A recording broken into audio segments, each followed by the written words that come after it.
Ah, Edclay, mas tu acertou o Enem inteiro. Gente, é óbvio que eu vou acertar o Enem inteiro. Eu acertei mesmo. Por que eu acertei o Enem inteiro?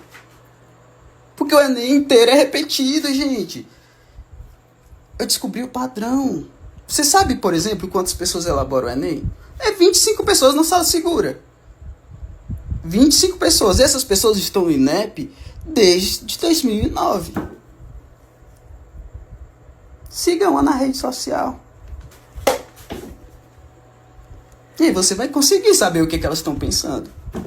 E esse trabalho exaustivo, que foi publicado todos esses anos, para ajudar todo brasileiro, inclusive com as questões dos deficientes visuais, surdos, ledores, vocês já viram, não pode ser parado.